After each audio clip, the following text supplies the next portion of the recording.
Supreme কোর্টের পর হাইকোর্টেও জামিন পার্থ চট্টোপাধ্যায়ের। প্রাথমিক নিয়োগ দুর্নীতি মামলায় পার্থ চট্টোপাধ্যায় জামিন মঞ্জুর। নির্দেশ বিচারপতি শুভ্রা ঘোষের। গত বছর 1 অক্টোবর অ্যারেস্ট করে সিবিআই। প্রসঙ্গত 2022 সালের জুলাই মাসে প্রাথমিক নিয়োগ দুর্নীতি মামলায় পার্থকে প্রথম গ্রেপ্তার করেছিল ইডি। ট্রায়াল কোর্টের বাইরে যেতে পারবেন না, নিম্ন আদালতে পাসপোর্ট জমা রাখতে হবে, সাক্ষীদের সঙ্গে কথা বলতে পারবেন না, তদন্তে সহযোগিতা করতে হবে, ফোন নাম্বার তদন্তকারী অফিসারদের দিয়ে রাখতে হবে, কোনো অপরাধমূলক কাজে যুক্ত হতে পারবেন না।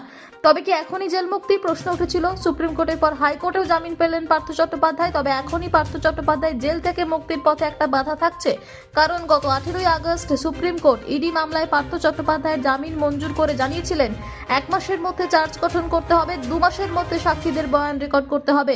সেই মতো ইডির হাতে 18 অক্টোবর পর্যন্ত সময় রয়েছে। যদি ইডি সুপ্রিম কোর্টের নির্দেশ মতো চার্জ গঠন এবং সাক্ষ্য বয়ান রেকর্ড করে ফেলে, তাহলেই পার্থ চট্টোপাধ্যায়ের জেল থেকে মুক্তি হবে বলেই মনে করছেন সিবিআইয়ের আইনজীবীরা।